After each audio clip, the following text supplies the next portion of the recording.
We don't usually break down because of the big things. Death, illness, even disasters. We expect those. What really gets to people are the small, relentless annoyances. The shoelace snapping when you're already late, the printer jamming again, or someone cutting you off in traffic after a bad day. It's not drama that wears people down. It's the grind. This insight, strangely enough, is backed by both personal experience and philosophy. Charles Bukowski once said it's not murder or fire that sends someone to the madhouse. It's the shoelace that breaks at the wrong moment. And most of us know exactly what he means. A lot of the frustration, bitterness, and cynicism that builds over time doesn't come from how bad life is, but from how good we expected it to be. Think about it. As kids, we thought adulthood would be full of freedom, money, and fun. Then we got older, and instead of freedom, we got email. Instead of fun, we got deadlines. And somehow, despite checking all the boxes, career, relationships, goals, we feel something's missing. This is where it gets interesting. According to thinkers like Albert Camus and Friedrich Nietzsche, the problem isn't life itself. It's the gap between what we want life to be and what it actually is. Camus called it the absurd, that clash between our desire for meaning and the world's indifference to our plans. So what can we do? One idea is to let go, not of life, but of the belief that life will ever fully make sense. That if we just try hard enough, everything will finally line up. Instead of gripping tightly to goals and expectations, we can ease our hold and focus on experiencing things as they are, not as we wish they were. This doesn't mean giving up or becoming numb. It means seeing the beauty in the ordinary and accepting that the world doesn't owe us a perfect day or even a shoelace that holds. It's a shift from controlling life to understanding it, from bracing against the chaos to laughing through it. We don't have to become that bitter person yelling at skateboarders. We can still be curious, lighthearted, and joyful, even while knowing how messy and unfair things can be. That change starts with how we think, and that's something we can control. But here's something we often overlook. Most of our stress doesn't come from what's happening. It comes from what we think should be happening instead. The stress isn't the traffic. It's the belief that we shouldn't be stuck in it. It's not the messy house. It's the idea that we should have had it cleaned by now. This gap between reality and expectation is where so much of our daily frustration lives. And we rarely question the expectations. We just blame reality for falling short. A helpful shift is to regularly ask, where did this expectation come from? Was it something I chose, or something I absorbed without noticing?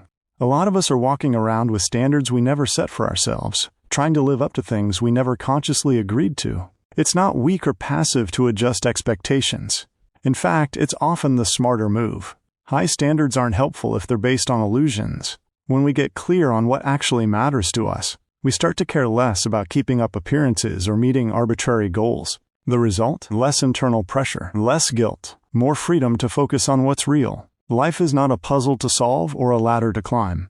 It's a stream of moments, some good, some bad, many just ordinary. The better we get at accepting that, without bitterness, without the urge to force everything into shape, the easier it becomes to enjoy those moments while they're here. Another thing we rarely talk about is how often we live on autopilot. We wake up, go through the motions, react the same way to the same triggers, and convince ourselves we're too busy to change. But underneath all of that is a simple truth. Most of us don't really notice our thoughts, we just obey them. We assume that every reaction, judgment, or internal voice is valid.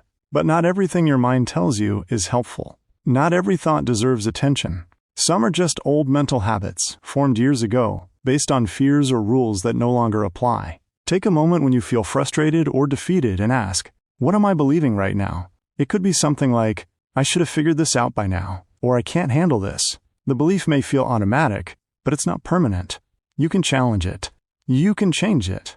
Awareness is the first step. Once you notice a thought, you create space between it and your reaction. In that space, you get to choose. Do I follow this thought or let it pass? This is how we gain more control. Not by trying to manage everything outside of us, but by understanding and adjusting what's going on inside. Over time, even small shifts in perspective can reshape how we feel about life. This doesn't require some big breakthrough. Just a bit of curiosity, a pause, a willingness to see things from a slightly different angle. You don't need to overhaul your life. You just need to start paying closer attention to how you think about it.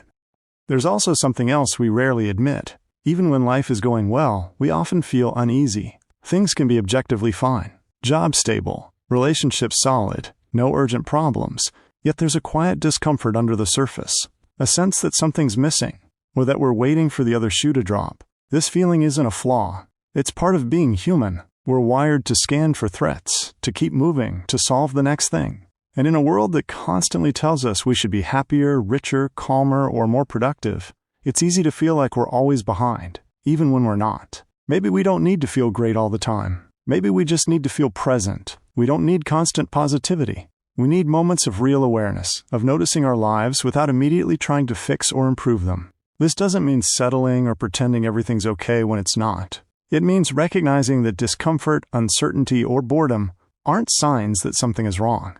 They're just part of the experience. When we stop treating every dip in mood as a problem, life becomes a little lighter. Real peace comes not from perfect conditions, but from dropping the expectation that conditions must be perfect. Some days are dull, some moments are uncomfortable. That's not failure, it's life. And the more we accept that, the easier it becomes to enjoy what's in front of us. Not later, not after we solve everything, but now. A lot of what we call growth looks like subtraction, not addition. It's not always about becoming something new. It's often about letting go of what no longer makes sense. Letting go of the need to impress people you don't actually care about. Letting go of trying to control what others think of you. Letting go of the idea that you have to constantly be achieving something to be worthwhile. This kind of growth doesn't always feel exciting. It can feel like loss at first, but often it's just space clearing, making room for clarity, for honesty, for peace. You don't have to justify your value with constant effort. You don't need a reason to rest. You don't need to earn the right to feel okay. You already have that right, simply by being here. Somewhere along the way, many of us picked up the belief that being hard on ourselves is how we improve. That if we ease up, we'll fall behind. But often, the opposite is true. Harshness doesn't motivate. It drains. Self-respect does more for progress than self-criticism ever will. So as we work on being more aware of our thoughts and adjusting our expectations, let's also be careful not to treat this like another task to get right. It's not about doing it perfectly. It's about noticing more often, reacting a little less, and choosing how we engage with life. And that's enough. That's progress.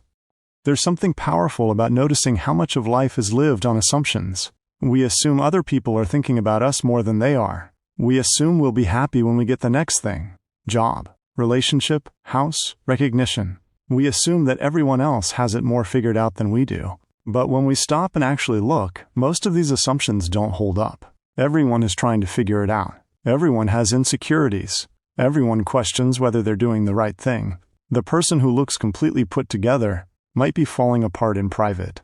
The person who seems rude might be carrying something heavy you'll never see. Realizing this isn't meant to excuse bad behavior or dismiss our own challenges. It's just a reminder to step out of the mental trap that says, it's just me. Because it's not. We're all in this strange, messy, often confusing experience together. And when we stop assuming we're alone in our struggles, we become more open, both to others and to ourselves. We become a little more forgiving, a little less defensive. We start to replace judgment with curiosity and pressure with patience. That's a big part of living better. Dropping the unspoken rules we never agreed to, noticing the assumptions we're carrying, and checking in with what's actually true.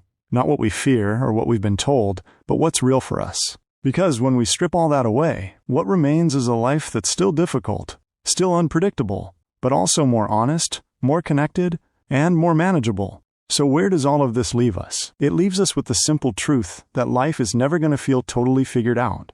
And that's okay. We don't need all the answers to start living more intentionally. We just need better questions. Questions like, what am I actually feeling right now? What assumption am I making? Is this pressure coming from me or from someone else? What would I do if I wasn't trying to prove anything? We don't need dramatic breakthroughs or perfect days. What we need, what actually makes a difference, is a little more awareness, a little more honesty, and a little more kindness toward ourselves in ordinary moments. Most of life happens in the small things. Waiting in line, answering emails, sitting in traffic, doing chores.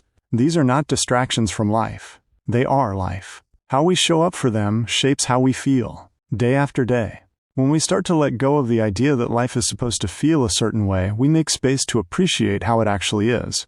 Messy, uneven, sometimes hard, but also meaningful if we're paying attention. This doesn't mean we give up on goals or stop trying to grow. It just means we stop trying to earn our worth by pushing ourselves to the edge of burnout. We learn to move forward without treating life like a test we're failing. And that shift, however small, can be enough to change how the rest of your life feels. One of the most underrated skills in life is knowing how to reset, not just after a major crisis, but in the middle of an ordinary day. We tend to treat bad moments like they define the whole day. One awkward conversation, one mistake, one missed task, and suddenly we write the whole day off as a failure. But it doesn't have to be that way. You can reset at any time. 10 minutes after an argument, midway through a stressful task. Even right now, you don't need permission, and you don't need everything to be fixed. You just need to pause, notice where your mind is, and take a small action in a better direction. Drink water, go outside, stretch, breathe, or simply decide to not dwell on something for the rest of the day. This mindset shift is important because it moves us away from perfectionism and into flexibility. It reminds us that we're not machines running on a fixed schedule, we're humans, constantly adjusting. And the ability to adjust is far more useful than the ability to perform flawlessly. Over time, building these small reset habits, mental or physical, creates resilience. It's not that life stops being hard. It's that we stop letting every challenge control how we feel. One moment of clarity can change the tone of your whole day. One decision to reset can stop a downward spiral before it gains momentum. That's real power, and it's available to you every single day. Another thing we don't talk about enough is how easy it is to confuse numbness with peace. Sometimes we're not actually calm. We're just disconnected. We've shut down emotionally, not because we've found clarity, but because we've gotten tired of caring. It's a protective response, and in some situations it makes sense. But if it becomes our default, it robs us of more than just pain. It takes away our ability to feel joy, connection, and meaning too. Real peace isn't the absence of feeling. It's the ability to face our thoughts and emotions without being overwhelmed by them. This matters because a lot of people mistake not feeling much for progress. But dulling your emotions doesn't resolve anything. It just delays the discomfort. And over time, that buildup leaks out in quiet ways. Short tempers, constant fatigue, loss of interest in things that once mattered. The path forward isn't always dramatic. Sometimes it starts by admitting, I've been running on autopilot, or I've been avoiding this. Then, gently but deliberately, you tune back in.